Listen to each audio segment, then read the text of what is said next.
Hari Om. शिवोहम योगपीठको online सेवामा योग साधनाको चौथो दिनको आजको कक्षामा हार्दिक स्वागत छ। कुञ्जना घिमिरे अधिकारी। आजको कक्षामा हामी सर्वप्रथम 15 मिनेट जीवन व्यवस्थापनका सन्दर्भमा केही सनातन ज्ञान विज्ञानका विषयहरूबारे बुझौँ। त्यसपछि हामी योग साधनाको प्रयोगात्मक अभ्यास तथा व्यवहारिक अभ्यासमा प्रवेश गर्नेछौँ। हामी जीवन व्यवस्थापनको श्रृङ्खलामा अगाडि बढिरहेका छौँ। यसको अर्को विषयमा हामी प्रवेश गरौँ। विषय छ सनातन अध्यात्म दर्शनमा मनुष्य जीवनको मूल्यलाई कसरी लिइएको छ तथा बुझाइएको छ। यसको विषयभित्र हामी प्रवेश गरौँ। ब्रह्माण्डीय महाऊर्जा तथा महाचेतना नै समुच्चा सृष्टिको मूल स्रोत हो र यही नै परमात्मा अर्थात् परब्रह्म अर्थात् ईश्वर अर्थात् अस्तित्व हो। मनुष्यको जीवन प्राण ऊर्जाबाट चलेको हुन्छ। प्राण ऊर्जालाई जीवन ऊर्जा तथा कुण्डलिनी ऊर्जा पनि भनिन्छ, जो ब्रह्माण्डीय सर्वशक्तिमान सर्वव्यापक समष्टि महाऊर्जाको बेष्टि तथा सानो स्वरूप हो। मनुष्यको जीवनको मूल आधार प्राण ऊर्जा तथा जीवन ऊर्जा दृश्य तथा अदृश्य रूपमा प्रमुख 5 स्रोतबाट प्राप्त हुन्छ। पञ्चतत्त्व तथा पञ्चमहाभूत, ध्यान साधना तथा योग निद्रा, आराम तथा गहिरो निद्रा, व्यायाम तथा योग साधना, मनोदशा तथा भावदशा। भावदशा अन्तर्गत हामी प्रेम, सम्बन्ध, विचार, सोच, भाव, बुद्धि, चेतना, नियत, व्यवहार, आचरण, अनुशासन, कर्म, सेवा, दान, सुख, खुसी, शान्ति, आनन्द, व्यक्तित्व, नेतृत्व, मान प्रतिष्ठा अनि सबैपछि शान्ति, आन्तरिक शान्तिको विषयहरूलाई समेट्छौँ। पहिलो नम्बरको ऊर्जा प्राप्त हुने हाम्रो पञ्चतत्त्व तथा पञ्चमहाभूत हो। यसको बारेमा भित्र छिरौँ, यसका अन्तर्वस्तुहरू हेरौँला। पञ्चतत्त्वमा पृथ्वी, जल, अग्नि, वायु, आकाश पर्दछन्। सनातन अध्यात्म विज्ञानका अनुसार पञ्चतत्त्व तथा पञ्चमहाभूत नै समष्टि तथा ब्रह्माण्ड हो।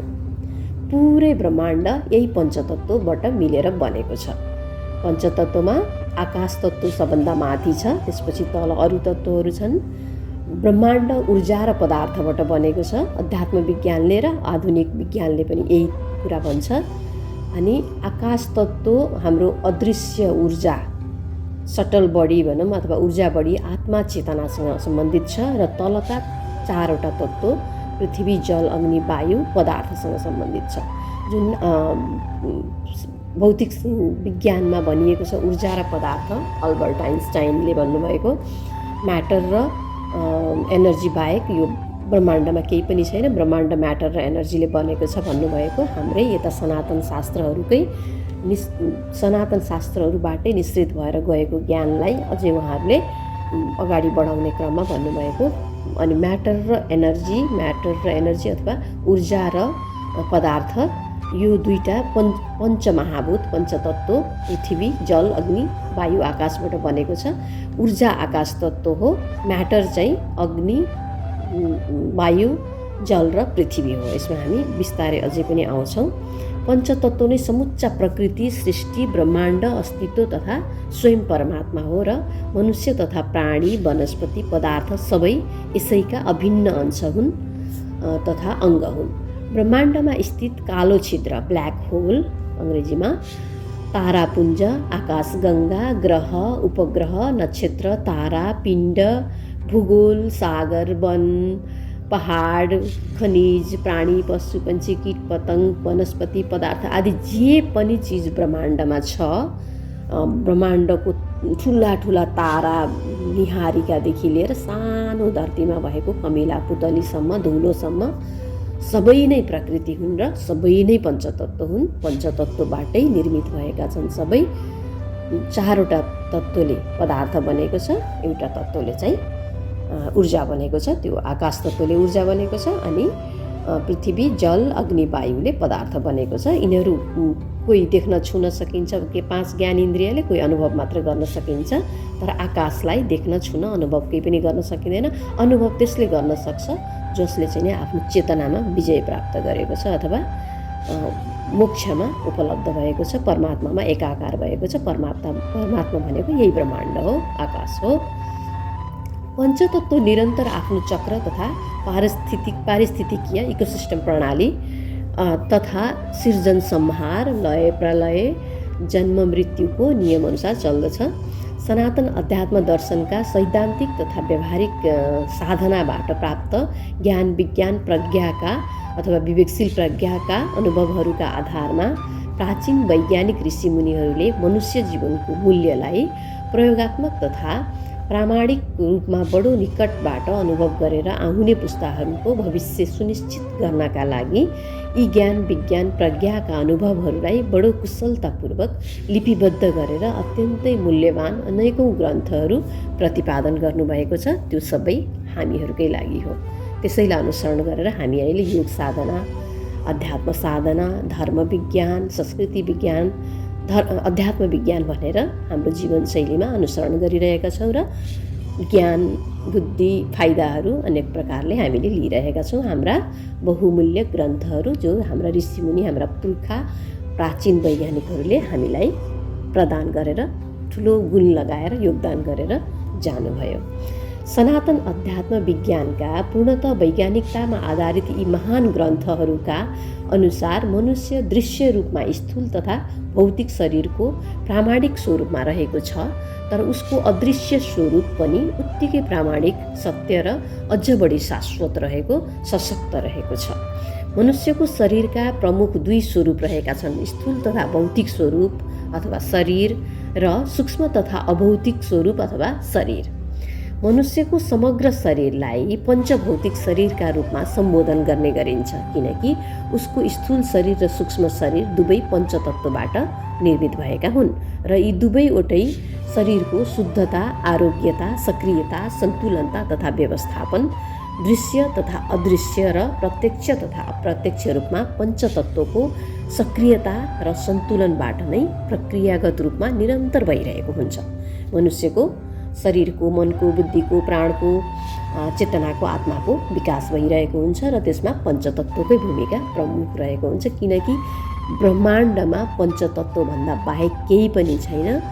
पञ्चतत्त्वलाई दुई प्रकारमा सजिलोसँग बुझ्ने गरी भनिएको छ, ऊर्जा र पदार्थ अथवा एनर्जी र म्याटर।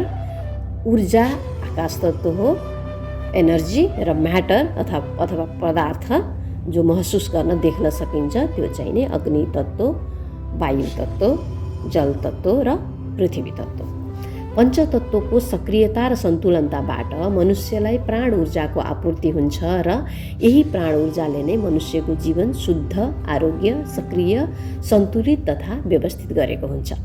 मनुष्यको शरीरमा पञ्चतत्त्व तथा पञ्चतत्त्वबाट प्राप्त हुने प्राण ऊर्जाको अथवा जीवन ऊर्जाको उपलब्धता तथा मात्रा सन्तुलनमा छ भने उसका दुवै स्थूल शरीर र सूक्ष्म शरीर शुद्ध, स्वस्थ, सक्रिय, सन्तुलित तथा व्यवस्थित हुन्छन् र पञ्चतत्त्व तथा पञ्चतत्त्वबाट प्राप्त हुने प्राण ऊर्जाको उपलब्धता तथा मात्रा सन्तुलनमा छैन भने मनुष्यको शारीरिक, मानसिक, प्राणिक, भावनात्मक, बौद्धिक तथा चेतनात्मक आत्मिक अवस्थाहरूमा अस्वस्थता, रोग, समस्या, चुनौती तथा कठिनाइहरू देखा पर्दछन्।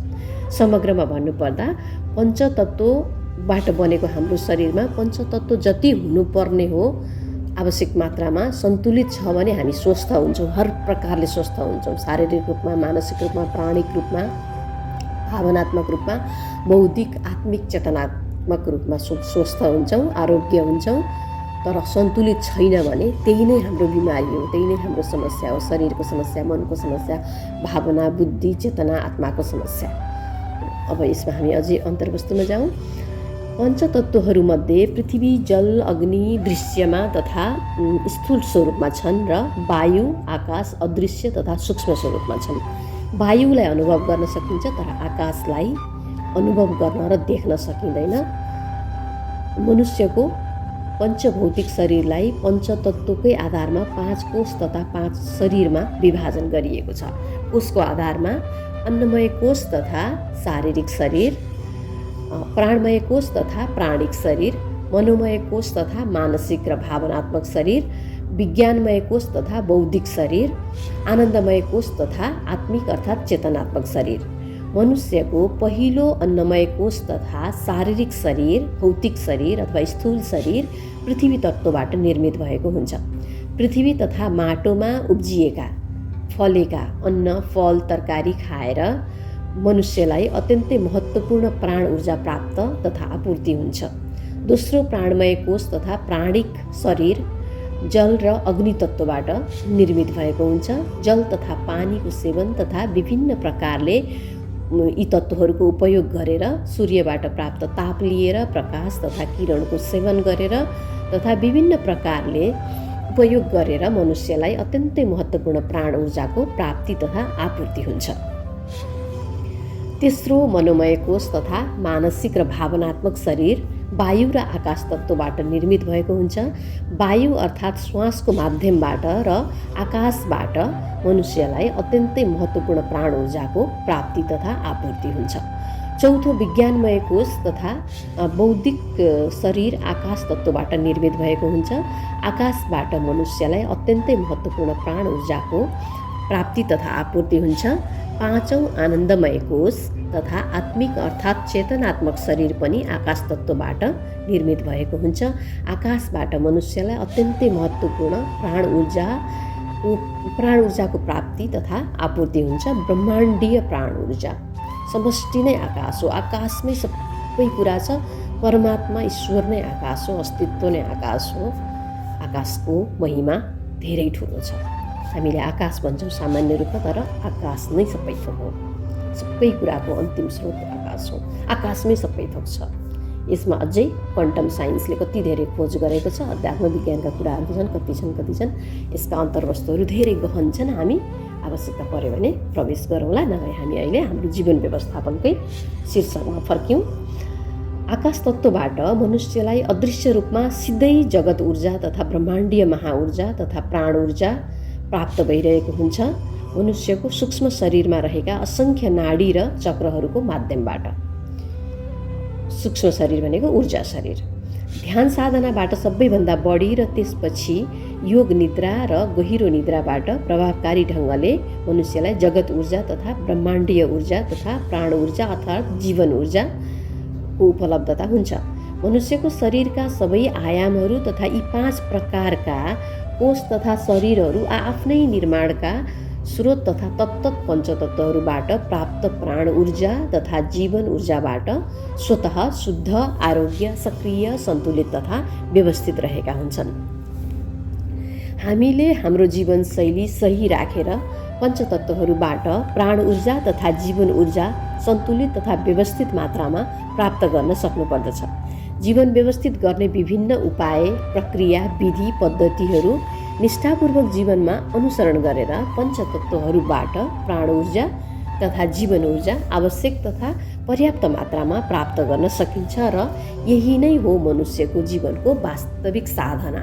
जन्मदेखि मृत्यु पर्यन्त, एउटा जन्म मात्रै होइन, जन्मको जन्मदेखि मृत्यु पर्यन्तसम्म मनुष्यले जीवन जिउने तरिका यही हो। पञ्चतत्त्वलाई आफ्नो शरीरमा सन्तुलित रूपमा ग्रहण गर्नु, आरोग्य रहनु, शुद्ध रहनु अनि साधना गरेर परमात्माको लागि आफ्नो बाटो, आध्यात्मिक जीवन अथवा पारमार्थिक जीवनलाई अगाडि बढाउनु, विकसित गर्नु हरेक जन्ममा गर्ने यही हो।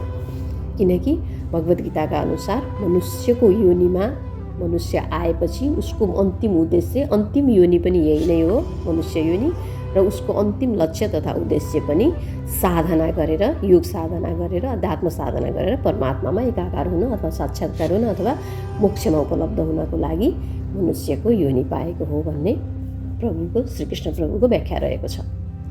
मनुष्यको शरीरमा 5 स्रोतहरूबाट प्राप्त हुने प्राण ऊर्जाको सन्तुलन मिलाउन योग तथा ध्यान साधनाले अत्यन्तै प्रभावकारी र महत्त्वपूर्ण ढङ्गले मद्दत गर्दछ। योग साधना भन्नाले योगासन, प्राणायाम, ध्यान प्रमुख 3वटा आउँछन्, तर त्यसमा हाम्रा 8वटा अङ्गहरू छन्। यम, नियम, आसन, प्रत्याहार। यम, नियम, आसन, प्राणायाम, प्रत्याहार, धारणा, ध्यान, समाधि 8 अङ्ग छन्। त्यसमा चाहिँ प्रमुख रूपमा हामीले सधैँ व्यायाम गर्नुपर्ने, अभ्यास गर्नुपर्ने चाहिँ योगासन, प्राणायाम र ध्यान। मनुष्यको शरीरमा प्राण ऊर्जाको सन्तुलन मिलाउनकै लागि सनातन संस्कृतिमा योग तथा ध्यान साधना गर्ने तथा गराउने गरिन्छ र मनुष्य जीवनको वास्तविक मूल्य पनि यही हो। यसैका लागि योग साधनाको संस्कृति हाम्रा पूर्वजहरूले चलाइदिनु भएको हो। योग साधना मार्फत सांसारिक जीवन अनि पारमार्थिक आध्यात्मिक जीवन सफल पार्न, विकसित पार्न र मोक्षमा उपलब्ध हुन, परमात्मामा साक्षात्कार तथा योगस्थ हुन सकिन्छ। योगस्थ हुनुभएका व्यक्तित्व, चैतन्य चेतना, सिद्ध आत्माहरू हामीले धेरै देखेका, सुनेका, पढेका, थाहा पाएका, अनुभव गरेका छौँ। सनातन अध्यात्म दर्शनका अनुसार वास्तविक मानव धर्म पनि यही नै हो। आफ्नो सेवा सँगसँगै अरूको पनि सेवा गर्नु, समाज, राष्ट्र, मानवीयता, भूमि, प्रकृतिको सेवा गर्नु, सबैको जीवन आफ्नै जस्तै हो, सबै म जस्तै हुन् भनेर बुझ्नु, आफूमा अरूलाई र अरूलाई आफूमा देख्नु तथा अनुभव गर्नु, मनुष्य, प्राणी, पशु, पन्छी सबैको सेवाका लागि हरपल निस्वार्थ भावले तयार रहनु, समभाव व्यक्त गर्नु, सहानुभूति व्यक्त गर्नु, सद्भाव व्यक्त गर्नु नै वास्तविक मानवीयता, मानव मूल्य तथा सनातन धर्मको परिभाषा र बुझाइ हो। ध्यान साधना तथा योग निद्रा दोस्रो नम्बरको हामीलाई प्राण ऊर्जा प्राप्त हुने, प्राण ऊर्जा, जीवन ऊर्जा, ब्रह्माण्डको ऊर्जा प्राप्त हुने माध्यम हाम्रो दोस्रो नम्बरमा ध्यान साधना र योग निद्रा रहेको छ। यसको अन्तर्विषयभित्र छिरौँ हामी। सनातन योग विज्ञानको प्रमुख तथा अत्यन्तै महत्त्वपूर्ण विषय ध्यान साधना र योग निद्राका विभिन्न प्रक्रिया, विधि तथा पद्धतिहरूको अनुसरण गरेर मनुष्यको शरीर, मन, भाव, बुद्धि, चेतनाको शुद्धता, आरोग्यता, सक्रियता तथा सन्तुलनका लागि आवश्यक पर्ने प्राण ऊर्जा तथा जीवन ऊर्जाको आपूर्ति बढाएर आफ्नो जीवन हर प्रकारले व्यवस्थित गर्न सकिन्छ। ध्यान साधनाका विभिन्न विधिहरूको अनुसरणबाट प्रत्यक्ष रूपमा सबैभन्दा बढी प्राण ऊर्जा हासिल गर्न सकिन्छ। ध्यान साधनाबाट ध्यान गर्ने क्रममा ध्यानका विषयहरूमा एकाग्र हुँदाहुँदै घटित भएको निद्रा तथा योग निद्राबाट दोस्रो तहमा सबैभन्दा बढी प्राण ऊर्जा हासिल गर्न सकिन्छ। यहाँ यसलाई फेरि एकचोटि दोहोऱ्याउँला। योग निद्रा भनेको के हो भन्ने अलमल हुनसक्छ।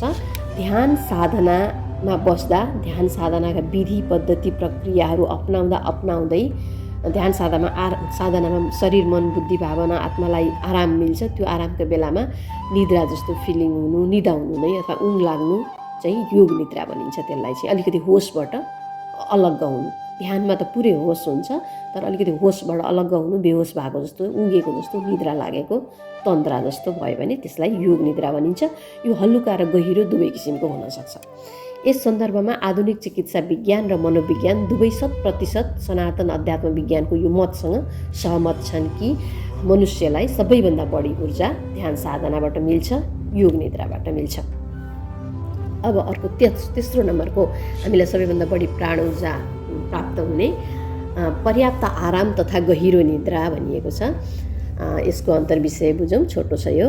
आफ्नो अवस्था र आवश्यकता अनुसार पर्याप्त आराम लिएको अवस्थामा र अटुट तथा सपनाविहीन गहिरो निद्राबाट मनुष्यको शरीर, मन, भाव, बुद्धि, चेतनाको शुद्धता, आरोग्यता, सक्रियता तथा सन्तुलनका लागि आवश्यक पर्ने प्राण ऊर्जाको तथा जीवन ऊर्जाको आपूर्ति बढाएर आफ्नो जीवन हर प्रकारले व्यवस्थित गर्न सकिन्छ। अहिलेका आधुनिक चिकित्सकहरूले पनि भन्नुहुन्छ आफ्नो स्वास्थ्य अवस्था, उमेर हेरेर पर्याप्त 6 घन्टादेखि 8 घन्टा, अझै सानो उमेर भयो त्योभन्दा बढी घन्टा, अनि ध्यान साधना गर्ने हो भनेदेखि 4 घन्टा 5 घन्टा निद्रा पुग्ने गरी, शरीरलाई आराम पुग्ने गरी, मनलाई आराम पुग्ने गरी सुत्नुपर्छ। अनि शरीरमा चाहिँ तत्त्व व्यवस्थित हुन्छ भन्ने कुरा हाम्रो अध्यात्म साधनामा त हजारौँ वर्ष अगाडिदेखि छ।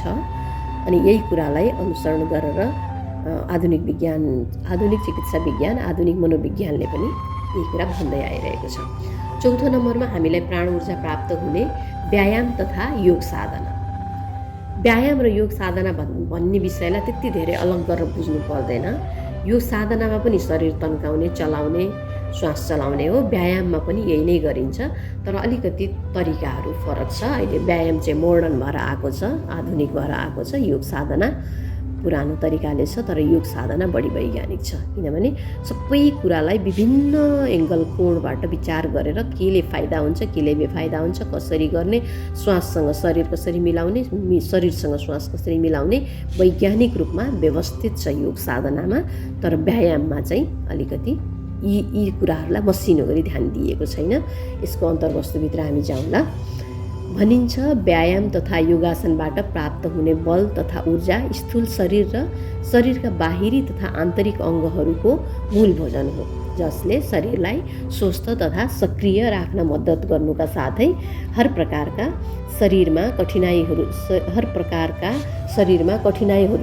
प्रकारका मतलब शरीरका सबै आयामहरूमा आउने कठिनाइहरूसँग लड्न सक्ने तथा रोग प्रतिरोधात्मक क्षमता पनि बढाउँछ।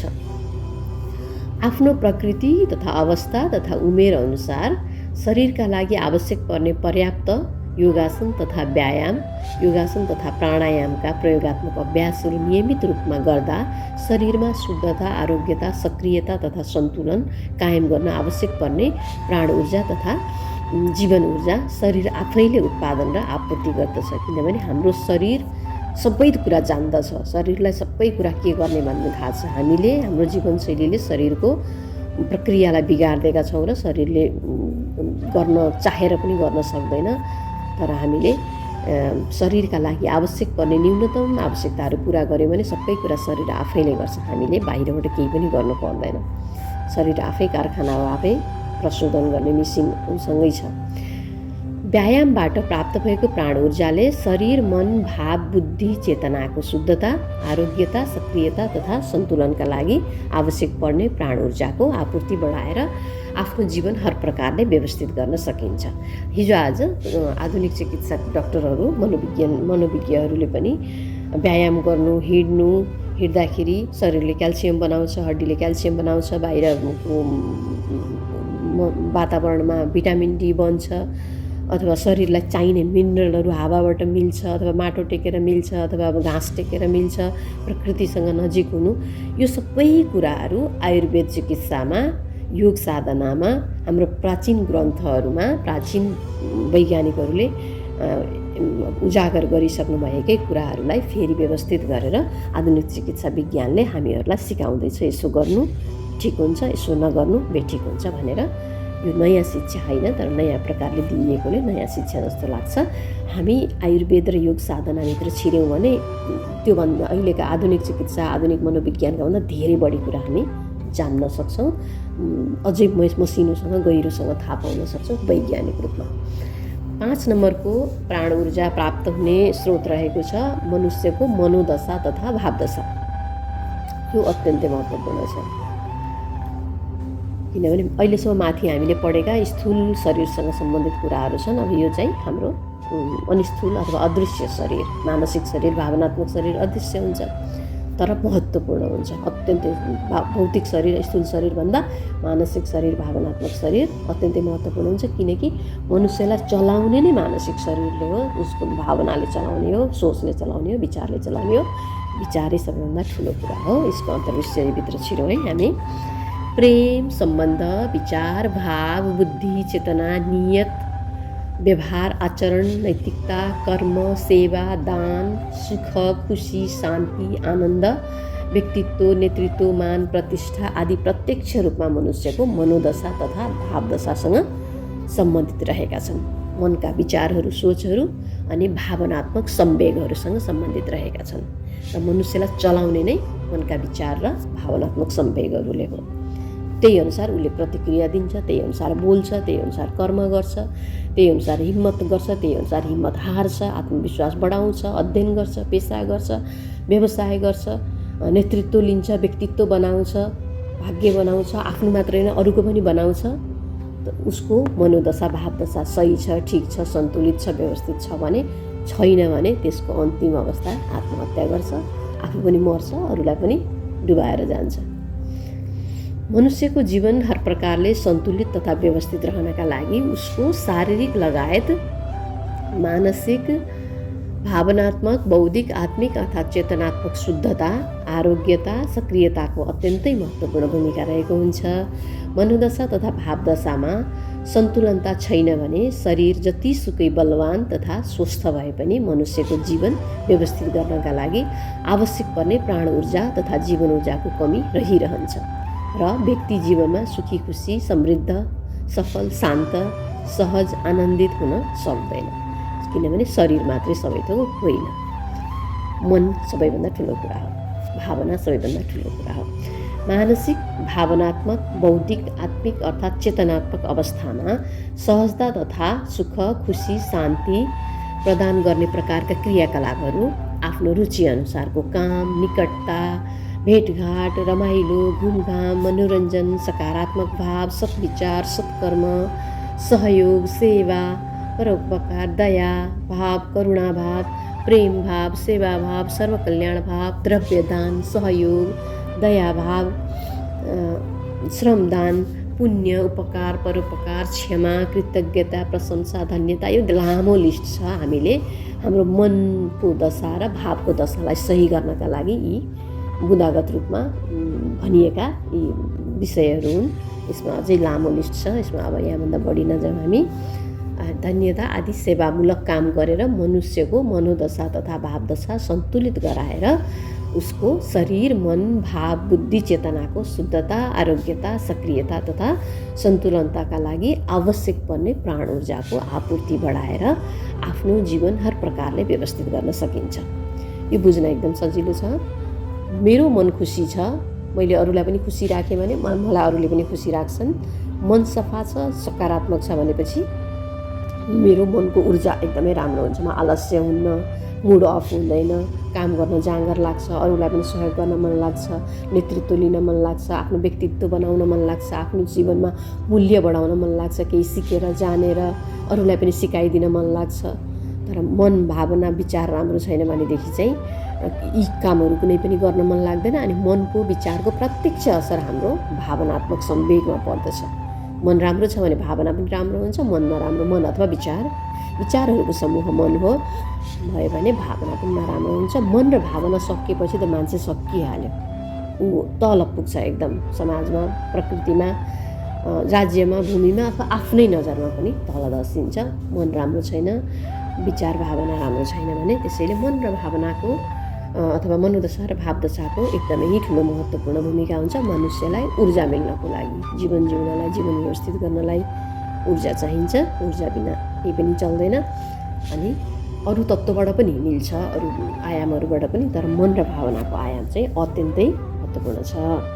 यस्ता निस्वार्थ भावले गरिने हर प्रकारका गतिविधिहरूबाट मनुष्यको मनोदशा तथा भावदशामा एक विशेष प्रकारको खुसी, शान्ति, आनन्द मिलेको भाव सञ्चारित हुन्छ र यस्तो आनन्दको भाव सञ्चारित हुँदा उसको मन तथा भावमा पर्याप्त मात्रामा प्राण ऊर्जाको आपूर्ति हुन्छ, जसले उसलाई सदा सकारात्मक, प्रेमल, दयावान, सहयोगी रहिरहन मद्दत गर्दछ र यस्तो मनुष्यको जीवनका सबै आयामहरू सन्तुलित तथा व्यवस्थित हुन्छन्।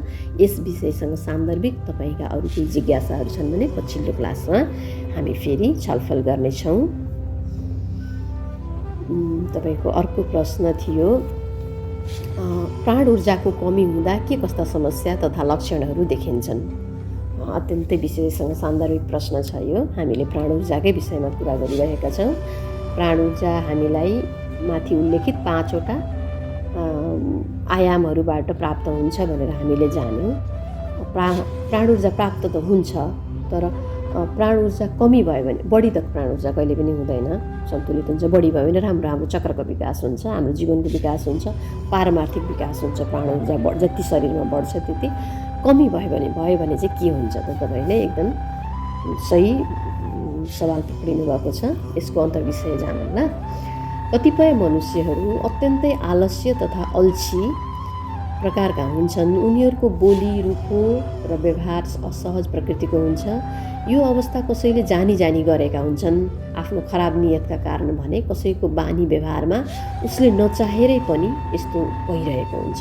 बिस्तारै बोलौँ भन्दा झर्केर बोलिने अथवा एक थोक बोलौँ भन्दा अर्को थोक किसिमले जवाफ फर्किने, यो चाहिँ नजानेर पनि हुन्छ। तर जानी गर्नेहरूलाई चाहिँ फेरि यो भएको हो भनेर छुट दिनु हुँदैन, ऊर्जाको कमी भयो भनेर। यस्तो अवस्थाले ऊ स्वयंलाई समेत ग्लानी भइरहेको हुन्छ, असहज लागिरहेको हुन्छ र यो अवस्थाले अरू लगायत ऊ स्वयंलाई समेत नकारात्मक किसिमले प्रभाव पारिरहेको हुन्छ तथा हानि गरिरहेको हुन्छ। तर उसले चाहेर पनि आफ्नो यस्तो असहज बोली, बानी, व्यवहार तथा आचरणहरूमा सुधार गर्न सक्दैन, किनकि यस्तो अवस्थामा उसको शरीर, मन, भाव, चित्त बुद्धि चेतनाको शुद्धता सक्रियता आरोग्यता तथा सन्तुलनताका लागि आवश्यक पर्ने प्राण ऊर्जा तथा जीवन ऊर्जाको कमी अपर्याप्तता तथा अभावका कारण उसलाई यस्तो भइरहेको हुन्छ। तर ऊ आफैले पनि बुझ्दैन के कारणले ममा यस्तो कमी कमजोरीहरू देखिएका छन् भनेर हामी बुझ्ने मान्छेले बुझाइदिन प्रयास गर्नुपर्छ। यस्तो अवस्थाका मनुष्यहरू हेपाई तथा घृणाका पात्र होइनन्, दया करुणा सहयोगका पात्र हुन्, विचरा हुन्। हामीले सहयोग गर्नुपर्छ।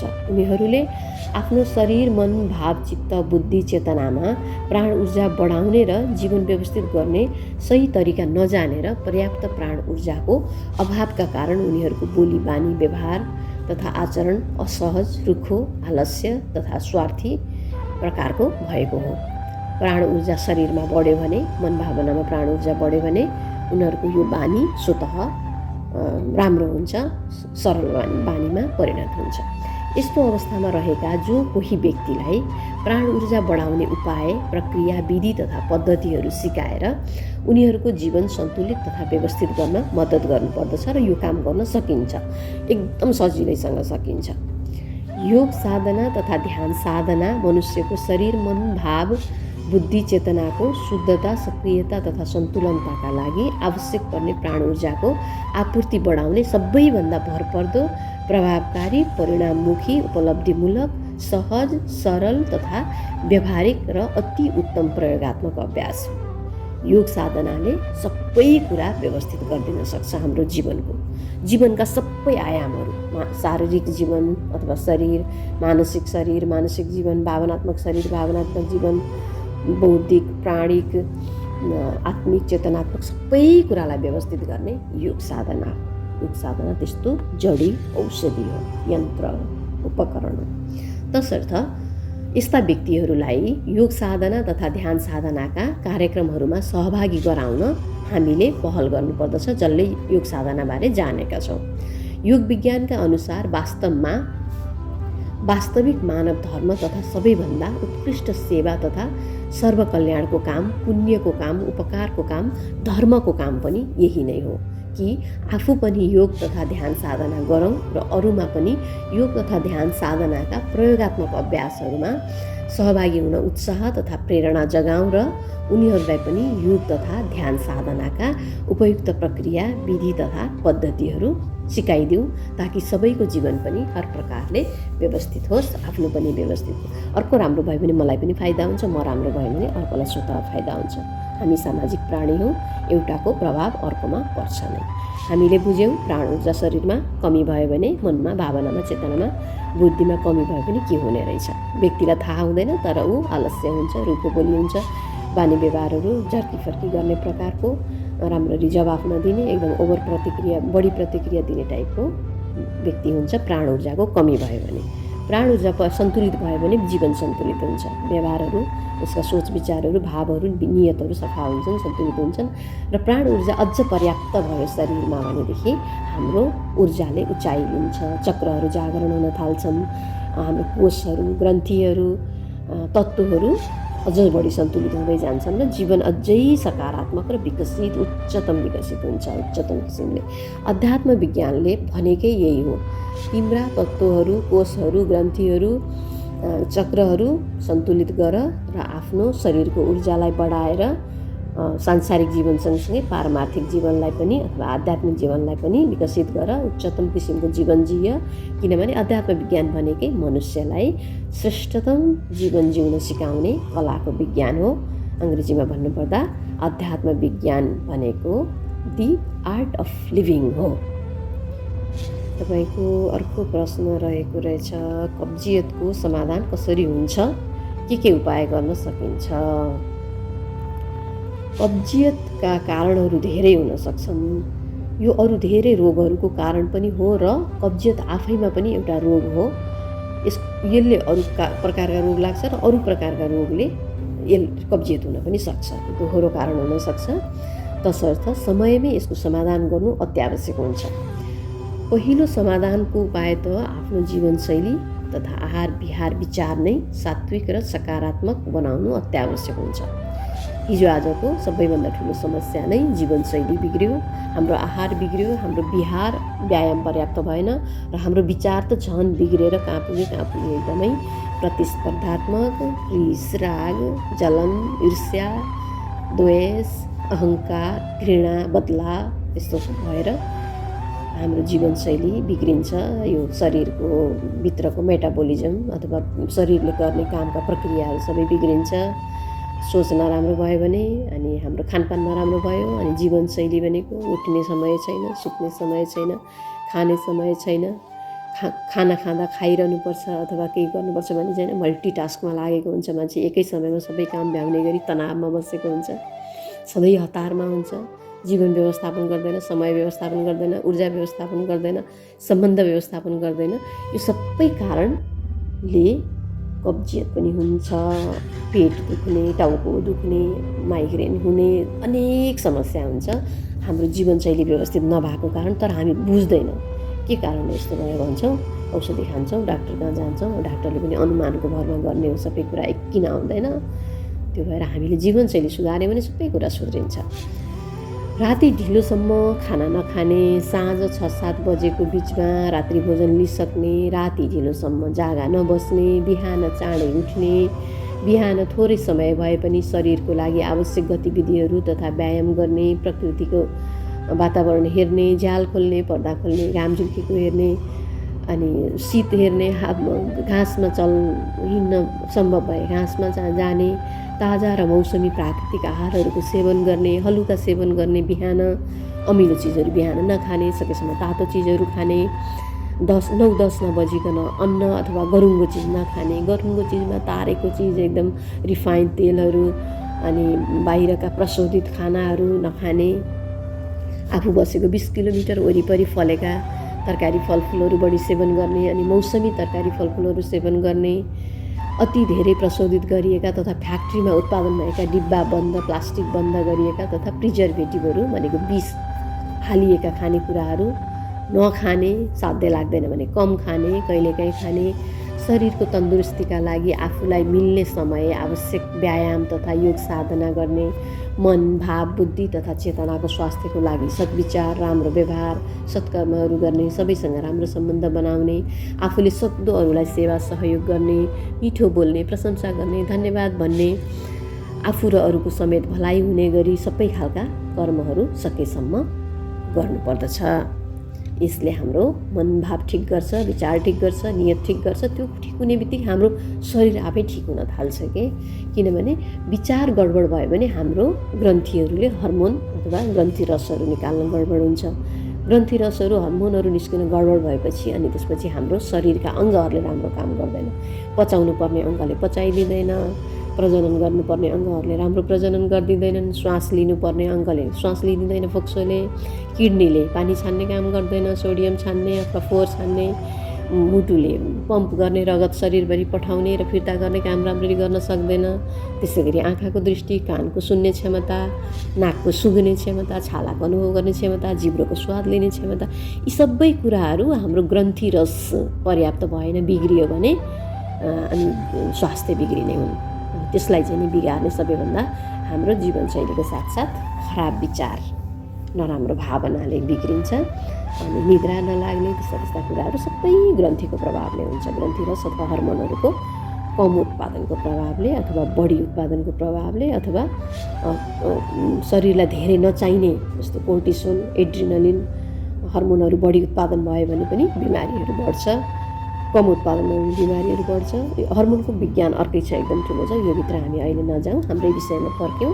तर अत्यन्तै महत्त्वपूर्ण छ। हामीले हिजोको कक्षामा अलिकति ग्रन्थीहरूको कुरा गरेको थियौँ नि, हो त्यसको पनि एकदमै ठुलो विज्ञान छ। अहिलेको पुरै मेडिकल साइन्सको यो अहिलेको मोडर्न मेडिकल साइन्सको विधा नै, अध्ययन नै सबै यो ग्रन्थीबाट स्राव हुने हर्मोनहरूको नियन्त्रण गर्नु, सन्तुलित गर्नु हो।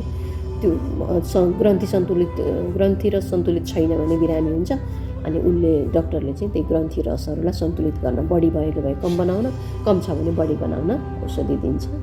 एन्टिबायोटिक दिए पनि, सामान्य औषधि दिए पनि सबै काम चाहिँ नि यसकै लागि हो, ग्रन्थीका हर्मोनहरूलाई सन्तुलित गर्नका लागि।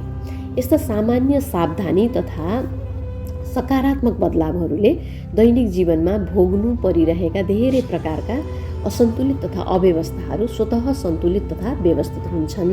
सहज तथा सरल जीवनशैलीबाट पनि कब्जियत ठिक भएन भने एकपटक आयुर्वेदिक चिकित्सक कहाँ देखाएर आफ्नो शरीरको प्रकृति वात कफ पित्त के हो पत्ता लगाएर त्यही अनुसारको जीवनशैली आहार विहार विचार अपनाउनु तथा उपाय गर्नु उपयुक्त हुन्छ। कुनजना तपाईँको लागि यो सल्लाह रह्यो।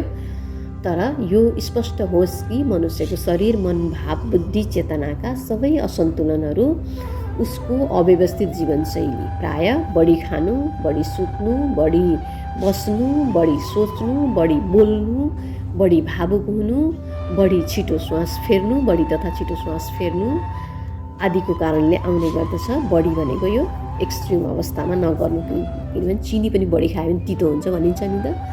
यो कुनै पनि कुरालाई हामीले बढी नगर्नुपर्छ, सन्तुलनमा राख्नुपर्छ भन्ने यसको मुख्य दृष्टिकोण हो। तसर्थ सबैभन्दा पहिला जीवन व्यवस्थित गर्नु नै उपयुक्त हुन्छ र यसका लागि जीवनशैली तथा आफ्ना दैनिक गतिविधिहरू सन्तुलित गराउनु अनिवार्य हुन्छ। अर्थात् जे गर्न हुन्छ भनेर सर्वसम्मत छ समाजमा, परिवारमा, संस्कृतिमा, संस्कारमा त्यो गर्नुपर्छ र जे गर्नु हुँदैन भन्ने सर्वसम्मत छ त्यो गर्नु हुँदैन। त्यसपछि जीवन आफै व्यवस्थित हुन्छ। स्वास्थ्य सन्तुलन हुनका अरू धेरै हाम्रो स्वास्थ्य असन्तुलित हुनुका अरू धेरै कारणहरू हुन सक्छन्। हामी यस विषयका अन्तर्वस्तुहरूमा पनि बिस्तारै आगामी कक्षाहरूमा आउनेछौँ। अब हामी योग साधनाको व्यावहारिक अभ्यास अथवा प्रयोगात्मक अभ्यासमा प्रवेश गरौँ। यसमा सबै भिडियोहरू उपलब्ध गराइएका छन् युट्युबमा। हामी यहाँ सरर पढ्छौँ। आजको साधना हाम्रो 40 मिनटको रहेको छ। कुनजना 40 मिनटमा हामी 12 मिनट योगासन गर्छौँ, बाँकी समय प्राणायाम र ध्यान गर्छौँ। योगासनमा हामी सरसर्ती भनौँ कदम चाल गर्छौँ, श्वास चाल गर्छौँ, शरीर खुलाउने गर्छौँ, यौगिक ताली गर्छौँ, पञ्चतत्व गर्छौँ। यो हाम्रो भिडियोमा हेरेर गर्नुहोला। अनि त्यसपछि 12 मिनट प्राणायामको साधना रहेको छ। प्राणायामको साधनाहरू पनि हामीले युट्युबमा उपलब्ध गराएका छौँ। श्वान प्राणायाम, पुतली प्राणायाम, औम ओमकार प्राणायाम, पूरक कुम्भक रेचक, नाडी शोधनमा पनि चन्द्रभेदी सूर्यभेदी प्राणायाम, अनुलोम विलोम प्राणायाम, नाडी शोधन प्राणायाम गरेर हामी ध्यानको लागि तयार हुन सक्छौँ। आजको कक्षामा 12 मिनट योगासन अनि 12 मिनट प्राणायाम र 15 मिनट ध्यान गर्नेछौँ। 15 मिनटको ध्यानमा हामीले ध्यानमा जानुपर्ने गाइडेड निर्देशन गरिएको आफ्नो गुरुले यसो गरौँ उसो नगरौँ यसरी बसौँ भनेर गरेको निर्देशन र अनि हामी सङ्गीत विशेष प्रकारको सङ्गीत सुनेर ध्यान साधनालाई पूर्ण गर्नेछौँ। ध्यान साधना पूर्ण भएपछि हामी सबै सहभागीहरूसँग आजको ध्यान साधना अथवा योग साधना प्राणायाम साधनापछि कस्तो अनुभव भयो भनेर सोध्ने गरेका छौँ। आजको 40 मिनट चौथो कक्षाको 40 मिनटको छोटो योग ध्यान साधना सकेपछि साधकलाई कस्तो अनुभव भयो भन्ने कुरामा कुञ्जनाले भन्नुभएको छ। शरीरमा एकदम फरक प्रकारको अनुभव भइरहेको छ, आरामको महसुस भइरहेको छ, श्वास प्रश्वास पनि सजिलो भएको छ, चेहरामा पनि सजिलो भएको छ। तर मलाई अब शरीर व्यवस्थित हुँदैछ जस्तो लाग्दैछ। शरीर मात्रै व्यवस्थित भन्दा पनि अब मलाई जीवनको बारेमा पनि केही सोध्न मन लागेको छ भन्दै हुनुहुन्छ उहाँले। त्योभन्दा अगाडि चाहिँ उहाँ के भन्न चाहनुहुन्छ, मलाई भोक नभए पनि भोक लागेको जस्तो के खाउँ तल लागिरहन्छ, तर मेरो मोटोपनसँग डर लाग्छ र खाउँ लागे पनि जबरजस्ती मनलाई बाँध्छु र सकेसम्म नखाने प्रयास गर्छु। के भएको होला, के यसबारे कसरी म आफूलाई मोटोपनबाट बचाउन अथवा यो नचाहिने बेलामा खानाबाट बच्न सक्छु भन्ने उहाँको जिज्ञासा रहेको छ। यो हामी अलि लामो बन्छ, यो अर्को क्लासमा हामी लिनेछौँ यो बारेमा। वास्तवमा तलतल भोक होइन, रोग हो। यस्तै भोक नभए पनि भोक तथा तलतल लागिरहने समस्या समाधान गर्नकै लागि वैदिक धर्ममा प्राचीन वैज्ञानिक तथा हाम्रा पुर्खा ऋषिमुनिहरूले व्रत उपवास तथा पेटलाई विश्राम दिने संस्कृति तथा व्रत उपवासका प्रकार र प्रक्रियाहरूको व्यवस्था चलाउनु भएको हो। यस सन्दर्भमा तथा विषयलाई भोलिको कक्षामा स्पष्ट गरौँला ल। आजको योग साधनाको चौथो कक्षा यहीँ सम्पन्न भएको छ। आजकै समयमा भोलि जुम अनलाइनमा हामी फेरि भेटौँला। 5औँ कक्षामा योग साधनाको सैद्धान्तिक ज्ञानको श्रवण 10-15 मिनट र प्रयोगात्मक अभ्यास 50 मिनट गर्छौँ। भोलि हामी 50 गर्छौँ ल। आज 40 मिनट थियो, हामीले बढाउँदै गइरहेका छौँ नि त। गरी हामी बिस्तारै 1 घन्टासम्म पुर्याउनेछौँ। सधैँ सुखी, खुसी र शान्त रहनुहोस्। वास्तविक समृद्धि तथा सफलता आन्तरिक सुख, खुसी, शान्ति र आनन्द हो। यो आफैभित्र छ, बाहिर खोजेर पाइँदैन। बाहिर खोज्ने प्रयास गऱ्यौँ भने हामीसँग भएको पनि क्षय भएर जान्छ। तपाईँलाई त्यही भएको हो र क्रमिक रूपमा तपाईँको शारीरिक, मानसिक, भावनात्मक, चेतनात्मक, आत्मिक रूपमा व्यवस्थित भइरहेको छ। शरीरका आयामहरू हुँदै गइरहेको छ, हुनेछ पक्का पनि। सबै सही हुन्छ। अब बिस्तारै आस्था राख्नुहोस्। शुभ दिन। हरि ओम शिवोहम।